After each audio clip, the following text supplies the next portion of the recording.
Talk to me more about the taboo around taking medication.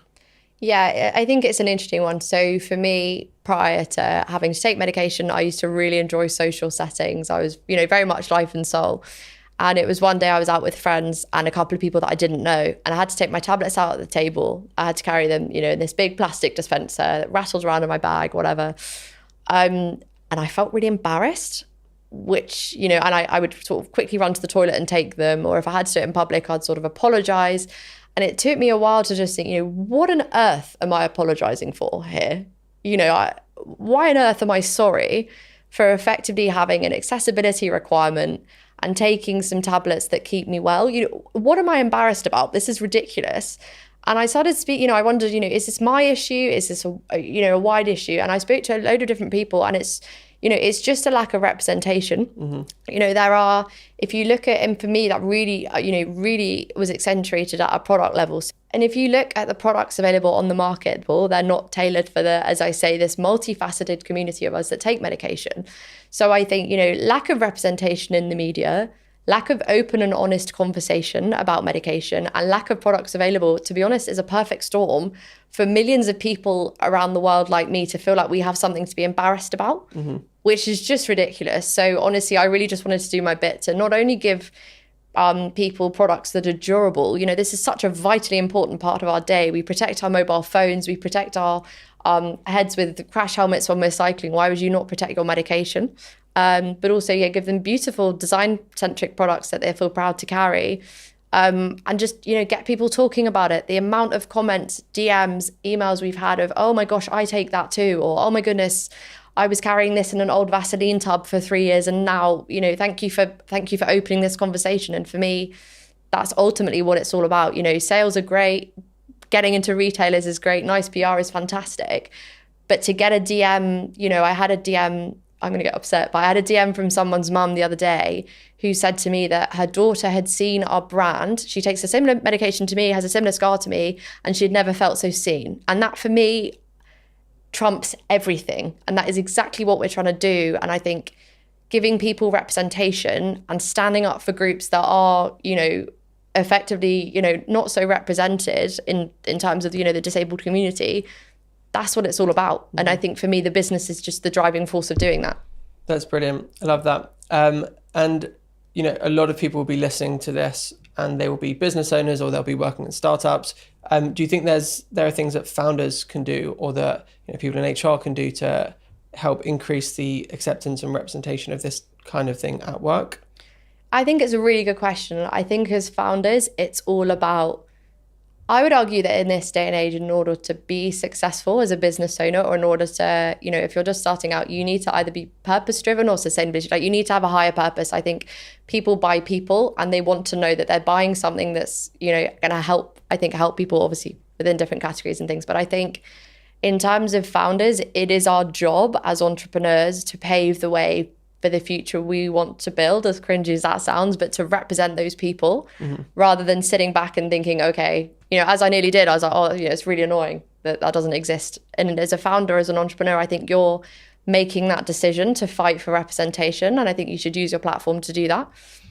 In terms of HR, 100%, there's so much that can be done, standing up for people and just inviting and facilitating conversation. Yeah. And I think as well as people, calling things out when they're not right is just so unbelievably important. So I had a scenario where I went out for a lunch with a couple of people I didn't know, one person I did know. And someone said to me, oh, because I eat in reduced capacity. Someone said to me, oh, you're not eating very much, as a joke, and you're taking tablets. Oh, are you working on your bikini body? Right. And for me, I was mortified. I didn't know how to explain my disability in front of a group of people. It's only really visible when I'm in a bikini or what have you. I was really upset and embarrassed, and that ruined my day, and no one said anything. So I think as people, disabled, non-disabled, wherever you're from, if you see something that's wrong, you need to be an ally. And I think that representation and that, that job is on all of us. That doesn't just sit with HR. That doesn't just sit with the person in charge of company culture, whatever. That's on every single person in an organization. Yeah. In that specific moment, what would be the right thing to say as an ally? It's a really good question. Honestly, I think it's a really good question, and it's a difficult one to answer because I think everyone would appreciate different things. for me, someone just to say, that's completely inappropriate, or we don't ask stuff like that at the table would be for me. But I think everyone's obviously very different. Yeah. And in hindsight, I wish I'd stood up for myself, but I didn't have the confidence to do so. So now I'm trying to be the person that will stand up for other people. Sometimes when someone says something to you which feels wrong, it's difficult to respond in the moment. You're just off guard, right? Off guard, trying to process it. Okay, and so all of this in terms of the representation piece reminds me of Dr. Alex's campaign recently. Yeah. Do you know the one I'm talking about? Hashtag post your pill. Hashtag post your pill. Of course, yeah. It's amazing. Absolutely amazing. So I had the pleasure of actually meeting Dr. Alex and talking about the campaign, showing him our pill cases. And it's absolutely fantastic. It also couldn't have come, as a better time for the brand, having someone that amazing and influential discussing something so important with such a synergy to the brand was incredible. And we need more people like him doing the amazing work that he's doing. Yeah. What do you think other people can do? So supporters, let's say somebody doesn't take any kind of pills, but they want to show that they're really accepting and an ally and so on. What should they be doing, whether it's on social media or in person? Yeah, it's a really good question. I think honestly, for me, often the most powerful messages don't need to be anything extreme. So, I've had it in the gym a couple of times, and I know that there's a lot of other people with disabilities like me that have had this. So I, in the gym, choose to work out in sort of a crop top and leggings. That's just how I work out. It's how I did it in my pre-disability body, and it's how I do it in my post. I also happen to have quite a few scars, and I've had a couple of people say to me, oh, I love how you're just owning it. Like, I love how you just got it out and you don't care and da-da-da. And I think that people think that sort of comment to a disabled person is a compliment. I'm really sorry, but that's not a compliment. This is my body. This isn't something, this isn't an outrageous tattoo that I've chosen to have. This is my body. This is what I look like. And I think by making those comments and, making people feel out of place, whether they're taking a tablet at a table, whether they're, have a disability, whatever that is, you're making a conscious choice to make that person feel out of place. And I know that often these things, people feel they're complimenting you, but it's not a compliment. So, they don't need to be extreme. It doesn't need to be following certain posts on social media. It's on all of us to be allies and create an accepting environment for everyone. Brilliant. I think a lot of our listeners will find that really helpful and useful. So going forward then, what are the plans for Taboo? What's the plans for the business? World domination. World domination. No, of course. So we're UK at the moment. We do a lot across Europe, and we've had quite a lot of interest in the US. So we'd love to kind of take that further. Superdrug is a huge win, which I'm obviously so excited about. In conversation with a few other retailers as well, so looking to explore that space. And product development. So looking at, can't say too much, but looking at kind of different options as well to further develop the brand. And what will need to happen along that journey for you to get there?